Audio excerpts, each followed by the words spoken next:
The jade bracelet felt cold against my wrist as I traced its intricate dragon carvings. Grandfather's voice echoed in my memory from when I was 7 years old. Jennifer will marry the businessman's son, and Melissa will marry the soldier. The jade dragon chooses the worthy one. Now, at 23, sitting in this hospital bed with the knowledge of my previous life burning in my chest, I finally understood what he meant. The bracelet hadn't just been jewellery. It was a marriage contract, sealed in jade and blessed by 5 generations of my grandfather's family. But Melissa had always been clever. 3 years ago, she'd figured out how to switch our fates. "Jenny?" My stepsister's voice drifted through the door, sweet and concerned. "I brought your favourite flowers." I almost laughed. White chrysanthemums, funeral flowers. How perfectly appropriate. "Come in, Mel." She entered carrying that familiar bouquet, wearing her navy interview dress. Everything exactly as I remembered from March 15th, 2019, the day she first met Alexander Sterling, heir to Sterling Industries, and my intended husband according to grandfather's arrangement.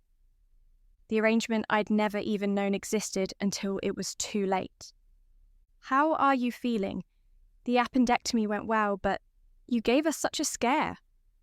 She settled into the chair beside my bed, the same spot where she'd sat 3 years ago while planning my destruction.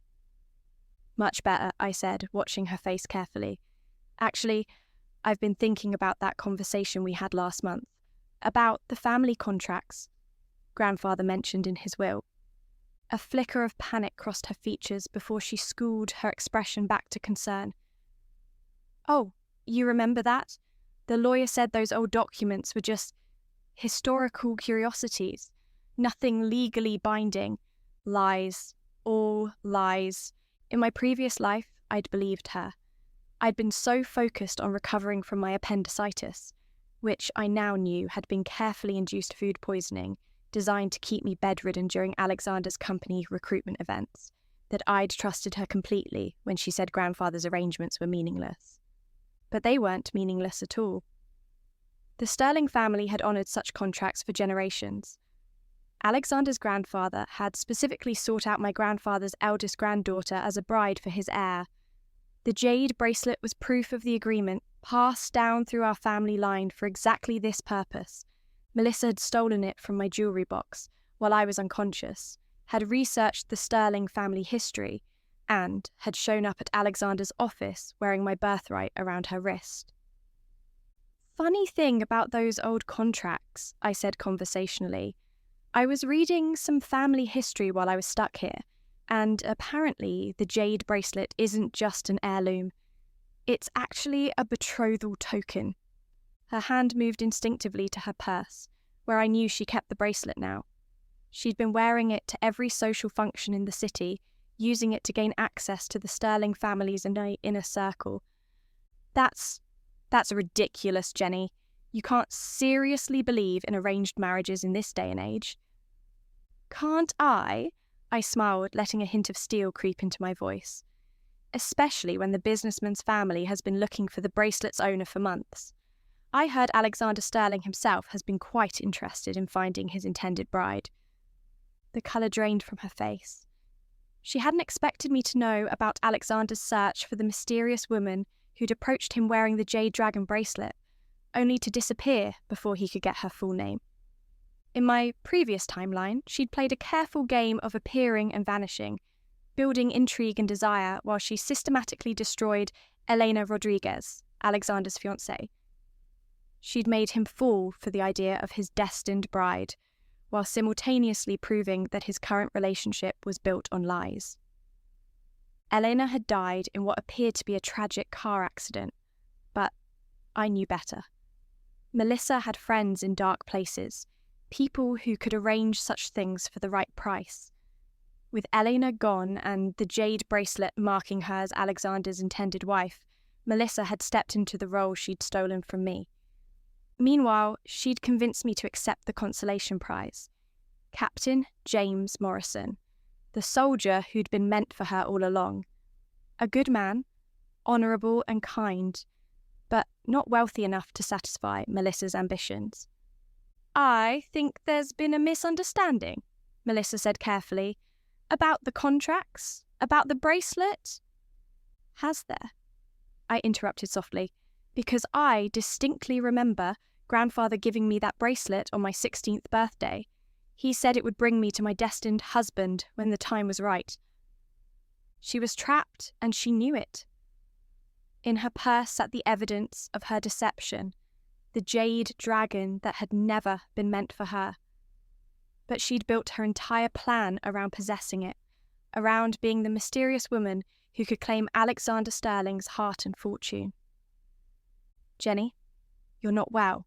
The surgery, the medication, you're confused about the timeline. Grandfather gave us both bracelets, remember? Mine had the dragon, yours had the phoenix. Another lie, there had only ever been one bracelet, one contract, one intended bride. But I nodded as if convinced. You're right. I must be confused. The phoenix bracelet, of course. Relief flooded her features, and I almost felt sorry for her. She thought she'd successfully gaslit me again, just like in our previous life. She had no idea that I was no longer the trusting, naive Jennifer who'd believed every word she said. This time, I was the one with the plan. Actually, Mel, I've been thinking about something else too. About James Morrison. Her relief quickly shifted to wariness. James, tall, dark-haired, with gentle eyes and calloused hands from his military service. In my previous life, she'd convinced me he was perfect for me, that I should be grateful someone so honourable would want to marry a simple girl like me. What she hadn't told me was that Captain Morrison came from old money, that his family's military service had been rewarded with vast land grants and investments that had quietly grown into a fortune rivaling the Sterlings. She'd painted him as a poor soldier to make me accept him, while she pursued the wealthy Alexander. The irony was delicious. She'd traded away the better match to get the one she thought was superior, never bothering to research either man beyond surface appearances. James Morrison? She tried to look confused. The soldier from the Veterans Charity Gala? Jenny, you barely spoke to him. Didn't I? I smiled, remembering how she'd intercepted every conversation, how she'd steered me away from him while positioning herself to catch Alexander's attention. I thought he seemed interesting, distinguished. There's something about a man in uniform. The panic was back in her eyes. She had counted on me accepting James as a consolation prize, not actually being interested in him. Her entire plan depended on me being disappointed with my lesser match while she celebrated her superior conquest. Jenny, please, you need to focus on getting better. When you're discharged, we can talk about your future. I have some ideas about men who might be more suitable for someone with your gentle nature. My gentle nature, I repeated as if considering the phrase. Yes, I suppose I have been rather gentle, haven't I? Too trusting, perhaps? She relaxed again, thinking she'd regained control of the conversation. But you know what, Mel? I think it's time for a change. I think it's time I started taking what's rightfully mine. The words hung in the air between us, heavy with implication.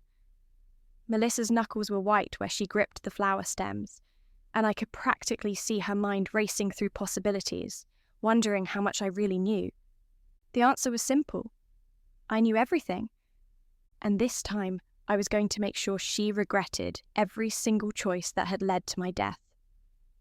2 days later, I was discharged with Melissa hovering around me like a concerned guardian angel.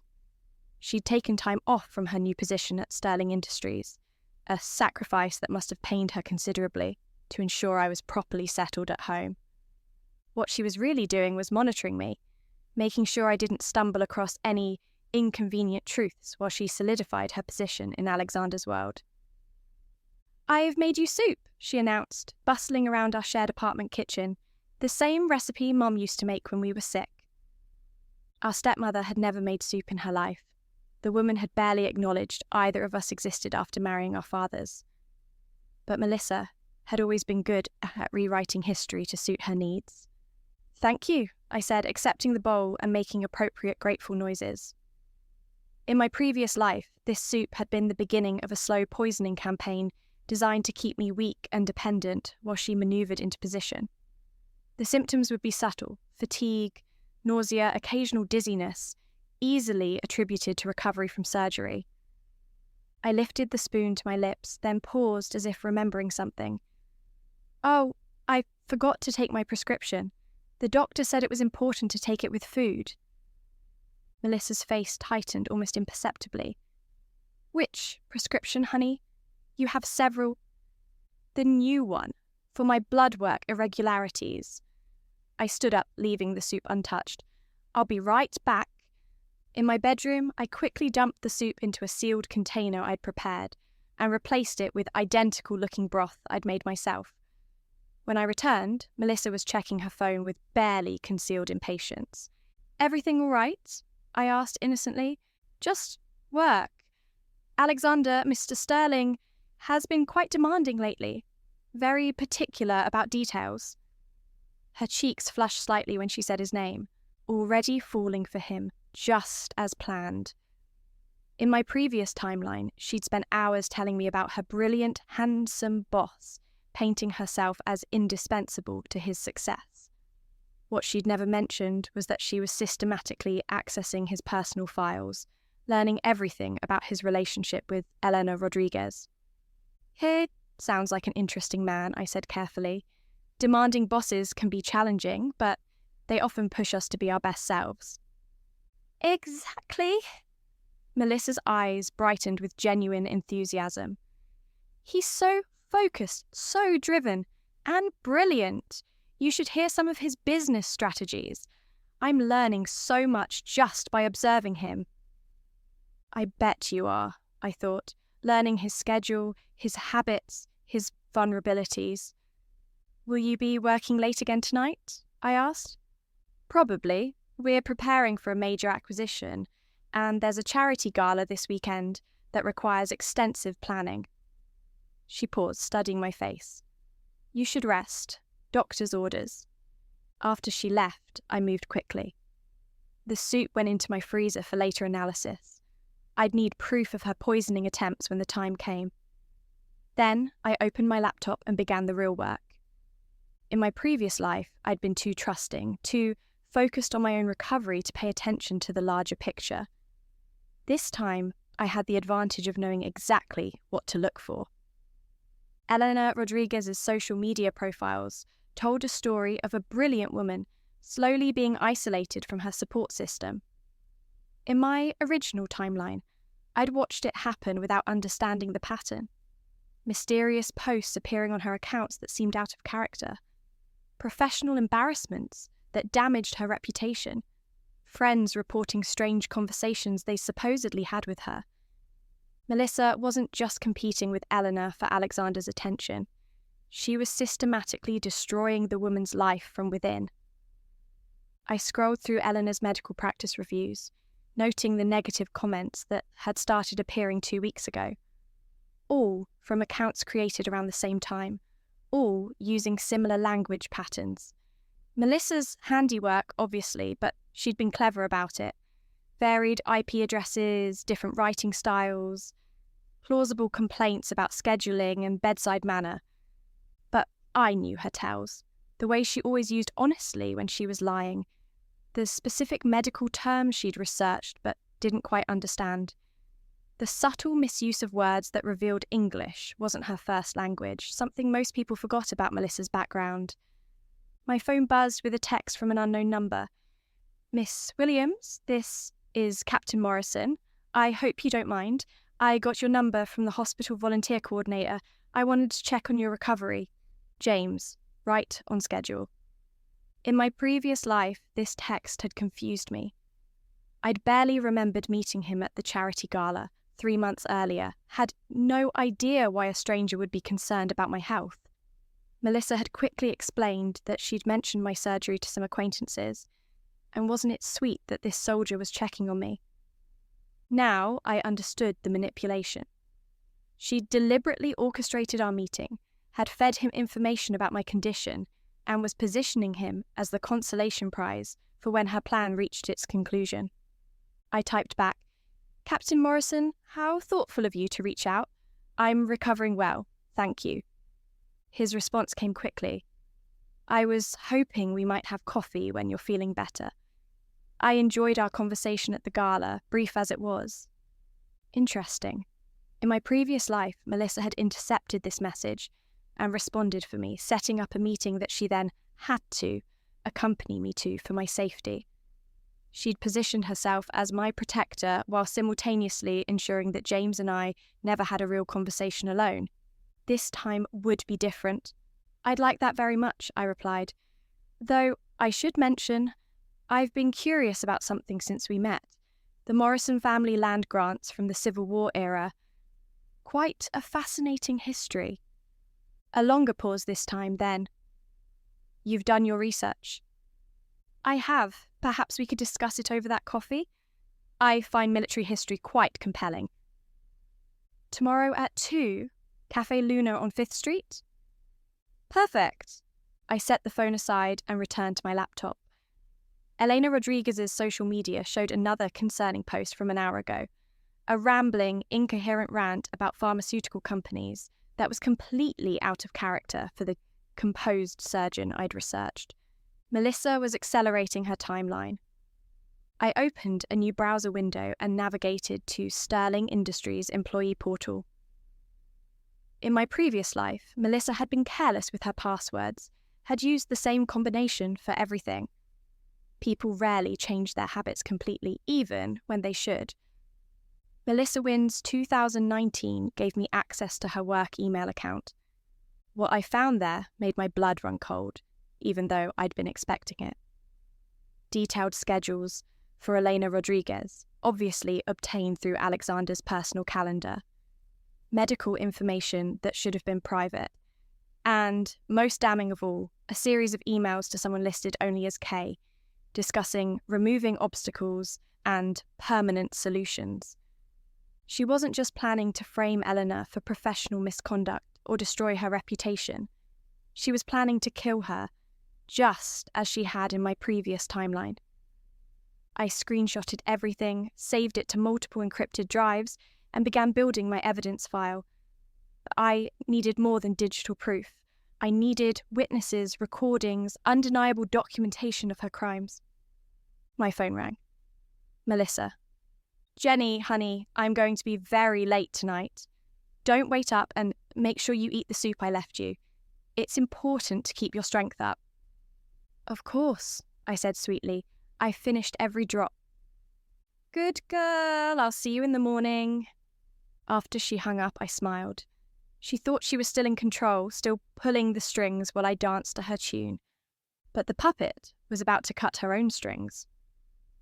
I opened my contact list and scrolled to a name I'd memorized but never called in my previous life. Detective Rebecca Walsh, Melissa's former roommate from college who now worked in the fraud division of the city police department. In my original timeline, Rebecca had tried to warn me about Melissa's true nature during our wedding reception. I dismissed her concerns as jealousy, had chosen loyalty to family over the warnings of a stranger. This time, I was ready to listen. "Detective Walsh, this is Jennifer Williams, Melissa's stepsister. I believe we need to talk about a matter of mutual concern." The game was about to change, and Melissa had no idea what was coming for her. Detective Walsh agreed to meet me at an all-night diner across town, away from any location Melissa might frequent. When I arrived at midnight, I found a sharp-eyed woman in her early 30s studying case files over black coffee. "Jennifer Williams," she said without looking up. "I wondered when you'd finally reach out." "You've been expecting me for 3 years." She gestured to the seat across from her. "Your stepsister destroyed my partner's career with false harassment allegations. I've been building a case against her ever since, but I needed someone on the inside." I slid the encrypted drive across the table. Everything's there. The poisoning, the identity theft, the planned murder of Elena Rodriguez. But I need your help with the timing. Rebecca plugged the drive into her laptop. her expression growing darker as she scrolled through the files. This is extensive. How did you access her work accounts? She's predictable, always has been. I sipped my coffee, watching her process the evidence. How much do you know about the Sterling family contracts? Enough to know your stepsister has been impersonating you for months. Alexander Sterling's been asking discreet questions about the woman with the jade bracelet. His family takes these arrangements seriously. Perfect. Then you understand what we're dealing with. She's not just stealing my identity, she's committing fraud against one of the most powerful families in the city. And attempted murder, Rebecca added grimly. These emails to Kay? I know that contact. Christopher Vaughan, hired muscle with connections to organised crime. If Elena Rodriguez dies, it won't look like an accident. It will if we don't stop it. I leaned forward. But I have a better plan. What if instead of preventing Melissa's scheme, we let her think it's working while we document everything? Rebecca's eyes sharpened with interest. You want to let her hang herself? Exactly. But we need to protect Eleanor without Melissa knowing we're involved. The next morning, I kept my coffee appointment with James Morrison. Cafe Luna was busy enough to provide cover, quiet enough for serious conversation. He arrived precisely on time, wearing civilian clothes, but carrying himself with unmistakable military bearing. Miss Williams. He stood when I approached, a gesture that would have charmed me in another timeline. Now, I appreciated it for different reasons. This was a man who understood respect and tradition. Captain Morrison, please call me Jennifer. We settled at a corner table, and I studied him with new eyes. Tall, dark-haired, with intelligent hazel eyes, and the kind of quiet confidence that came from real authority. Melissa had described him as adequate in my previous life, a safe choice for someone like me. She'd been spectacularly wrong. You mentioned the Morrison land grants, he said without preamble. Most people don't know that history. Most people don't research their potential marriage partners as thoroughly as I do. His coffee cup paused halfway to his lips. Marriage partners? You know about the contracts, James. Your family honoured the arrangement for generations just as mine did. The question is whether you're still interested in honouring it now. He set down his cup carefully. That depends on whether you're the woman I'm supposed to marry or the one who's been impersonating you at society functions. So he knew. I felt a rush of respect for his intelligence. What gave her away? The bracelet was right, but everything else was wrong. My grandmother described your family's eldest daughter as scholarly, thoughtful, with a quiet strength that most people underestimate. His eyes met mine. The woman I met at various charity events was performative, beautiful, charming, but hollow. That's Melissa. I traced the rim of my coffee cup. She stole more than just my bracelet. She stole my entire future. Past tense. I'm taking it back. I pulled out my phone and showed him photos of the evidence I'd gathered. She's planning to murder an innocent woman to secure her position. I can't let that happen. James studied the images with growing anger. How can I help? The question sent warmth through my chest. Not, are you sure, or this seems dangerous, but immediate willingness to act. This was why grandfather had chosen him for our family.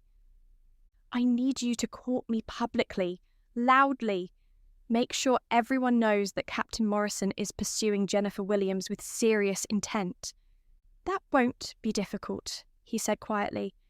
It's what I've wanted to do since the moment I met the real you. Heat crept up my neck. In my previous timeline, our relationship had been built on resignation and manipulation. This felt entirely different. Honest, electric, real. There's more, I continued, forcing myself to focus. Alexander Sterling is planning to propose to Elena Rodriguez at the charity gala this Saturday. Melissa's going to use that event to destroy them both publicly. How? She's planted evidence in Elena's office suggesting drug theft. She's arranged for Elena to be arrested at the gala, right in front of Alexander and all their friends. While Elena's being dragged away, Melissa will produce the jade bracelet and claim to be Alexander's true, intended bride. James's jaw tightened. Elegant, cruel, but elegant. It gets worse. Eleanor's car has been tampered with. If the arrest doesn't destroy her reputation completely, she'll die in a tragic accident on her way home from jail. Not if we stop it first. I shook my head. If we prevent the gala incident, Melissa will just try again. We need to let her spring the trap, then turn it around on her. What do you need me to do? Be my date to the gala. Make sure everyone sees us together. Sees the real jade bracelet on my wrist where it belongs. I smiled. And be ready to catch Melissa when her world comes crashing down. That evening, I called Alexander Sterling's office directly. Mr. Sterling, this is Jennifer Williams. I believe you've been looking for me. A long pause. Miss Williams, Yes, I have been hoping we might meet. There's been some confusion about a family arrangement. No confusion on my end. I understand my stepsister has been representing herself as me. That ends now. I see. His voice was carefully controlled. Perhaps we could meet to discuss this matter? Saturday evening, the charity gala.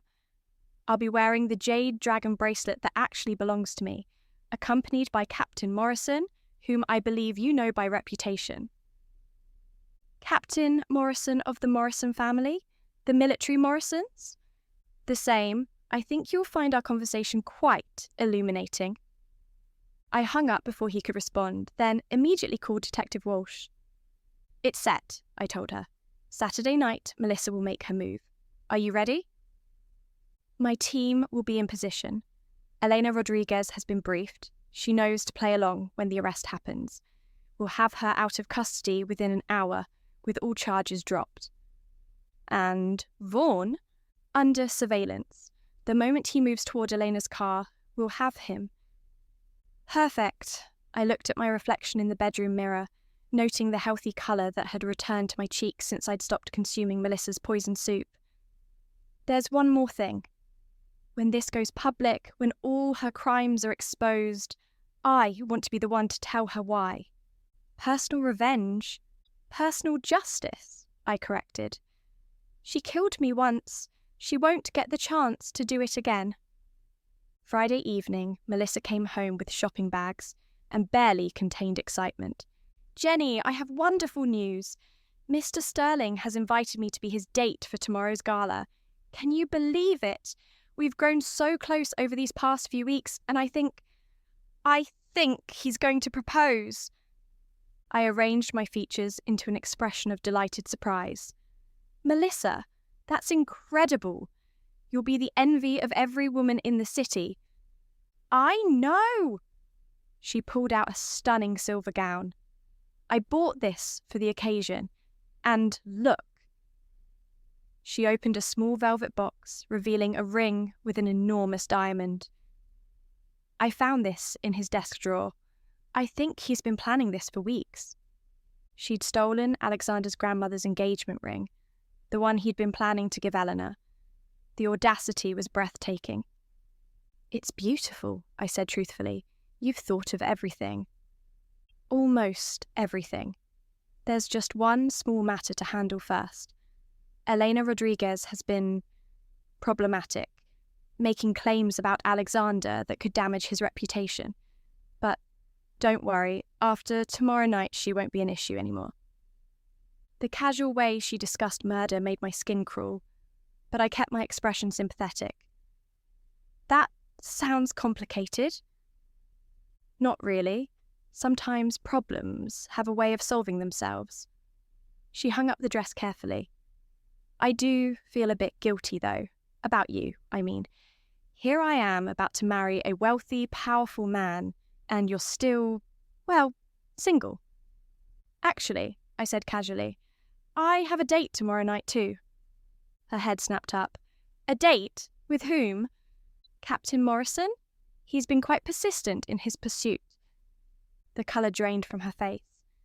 Jenny, you can't be serious. He's a soldier. He has no money, no prospects. He has honour, I interrupted gently, and sometimes that matters more than wealth. Honour doesn't pay bills, she said sharply, then caught herself. I mean, I just want you to be practical.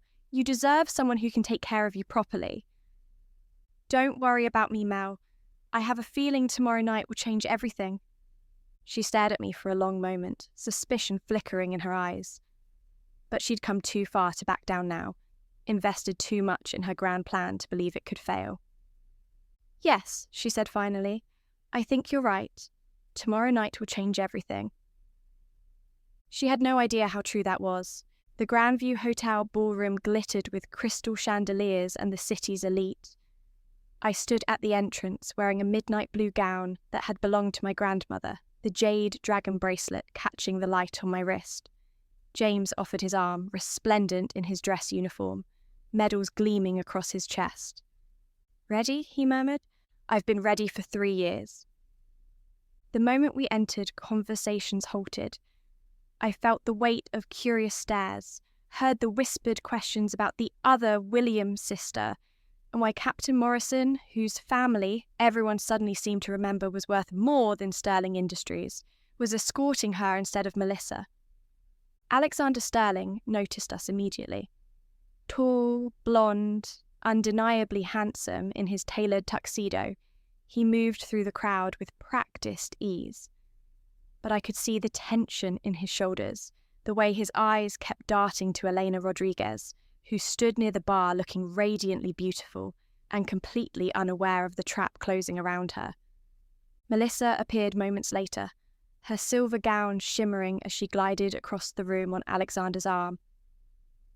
She looked like a fairy tale princess, all golden hair and perfect smile. The stolen engagement ring sparkled on her finger. Her smile faltered when she saw me. Jennifer?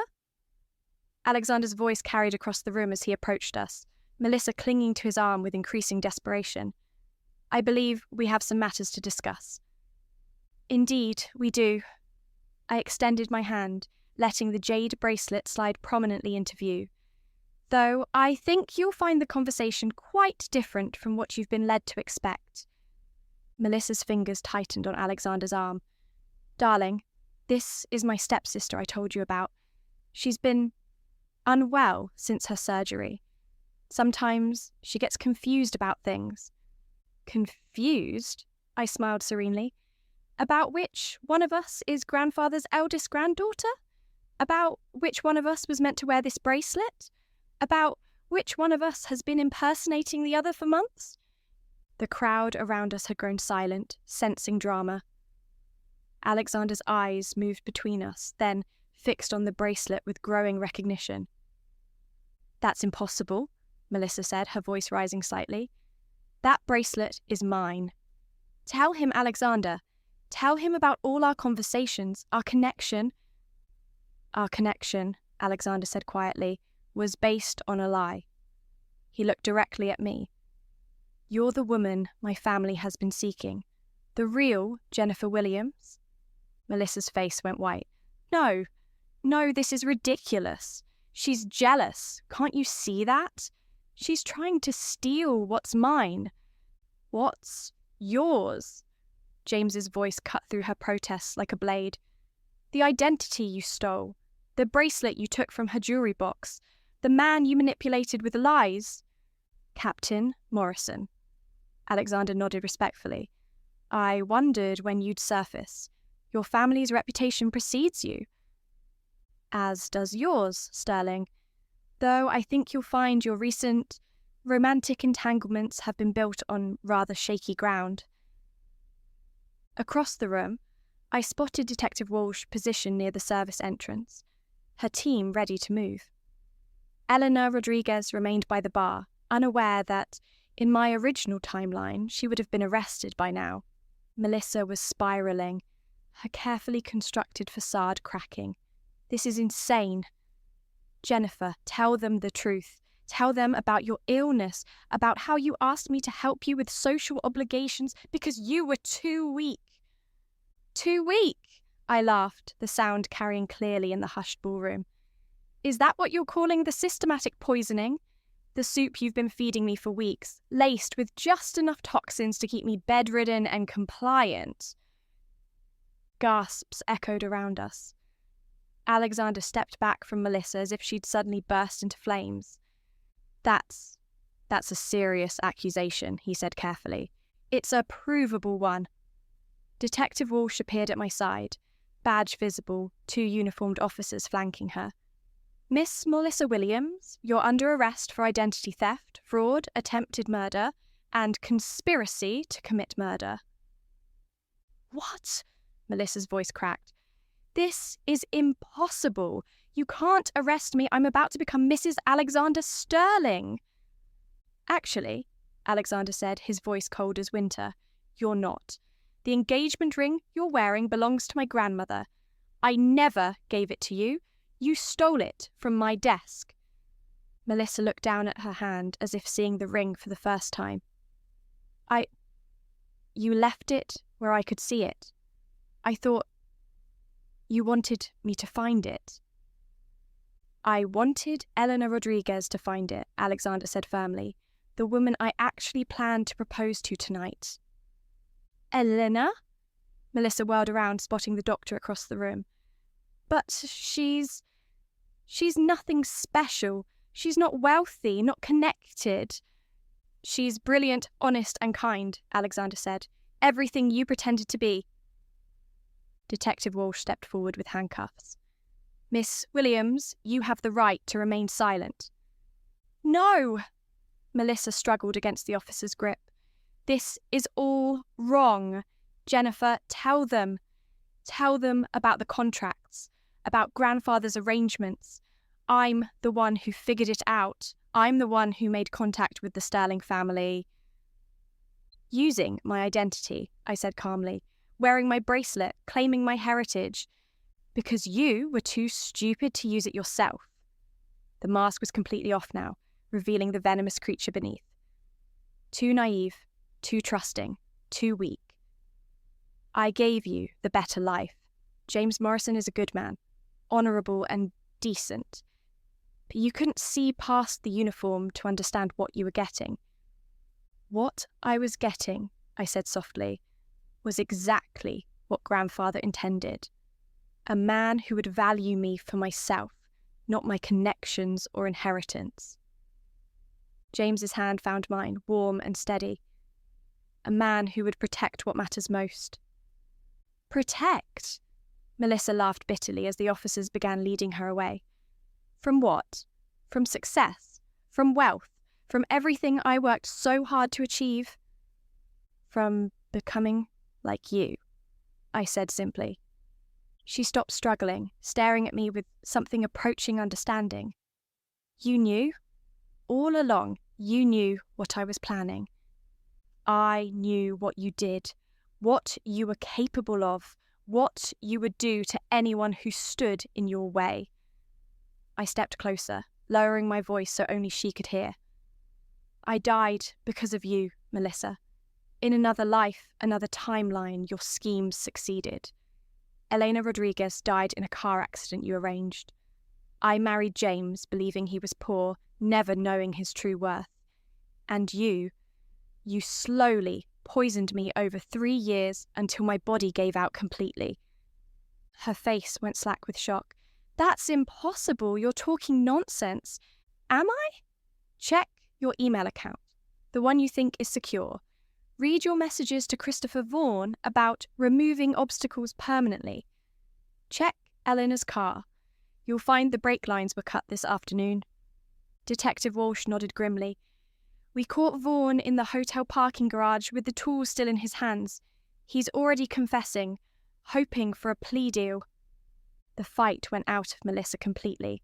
She sagged between the officers, finally understanding that her perfect plan had not only failed, but had been turned against her with surgical precision. "How?" she whispered. "Because this time I was the one with the advantage. This time I knew exactly who you really were." As they led her away, the crowd parted like the Red Sea. Whispers followed in their wake. Scandal, betrayal, the fall of someone who had climbed too high on lies and murder. Alexander approached Elena Rodriguez, pulling his grandmother's ring from Melissa's unresisting finger as he passed. I watched him kneel before the woman he truly loved, watched her face light up with joy and surprise as he asked the question he'd always meant to ask. "Beautiful," James murmured, his arms sliding around my waist. "It is," I agreed. "Justice usually is." 3 months later, I stood in the garden, behind the Morrison family estate, wearing my grandmother's wedding dress and the jade dragon bracelet that had finally found its way to its rightful owner. James waited at the altar in his dress uniform, the same one he'd worn the night we brought down Melissa's empire of lies. Detective Walsh sat in the front row, grinning widely. Alexander and Eleanor Sterling, newly married themselves, occupied the seats beside her. Even some of the hotel staff who had witnessed that dramatic night had come to see the real Jennifer Williams finally claim her happy ending.